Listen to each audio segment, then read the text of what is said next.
BNP chairperson ও সাবেক প্রধানমন্ত্রী বেগম খালেদা জিয়ার শারীরিক অবস্থা অপরিবর্তিত রয়েছে। এভারকেয়ার হাসপাতালে মেডিকেল বোর্ডের চিকিৎসকরা চীন থেকে আসা বিশেষজ্ঞ এবং যুক্তরাষ্ট্র ও লন্ডনের চিকিৎসকদের সাথে পরামর্শ করে সাবেক প্রধানমন্ত্রী চিকিৎসা দিচ্ছেন। পুরো চিকিৎসা প্রক্রিয়া অনলাইনে মনিটরিং করছেন বেগম জিয়ার পুত্রবধূ ডাক্তার জুবাইদা রহমান। বিএনপির চেয়ারপারসন ও সাবেক প্রধানমন্ত্রী বেগম খালেদা জিয়ার শারীরিক অবস্থা আগের মতোই। এই মুহূর্তে চিকিৎসকদের অগ্রাধিকার দেশেই সর্বোচ্চ মানের চিকিৎসা নিশ্চিত করে তার শারীরিক অবস্থা স্থিতিশীল অবস্থায় ফেরানো। এভারকেয়ার হাসপাতালে ভর্তির পর পরীক্ষা নিরীক্ষায় বেগম খালেদা জিয়ার ফুসফুসে ইনফেকশন ধরা পড়ে।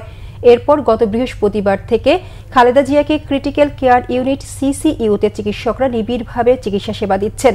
বেগম জিয়াকে সুস্থ করতে চিকিৎসকরা আপ্রাণ চেষ্টা করছেন। এদিকে বিএনপি চেয়ারপারসন বেগম খালেদা জিয়াকে অতি গুরুত্বপূর্ণ ব্যক্তি ঘোষণা করে প্রজ্ঞাপন জারি করেছে সরকার।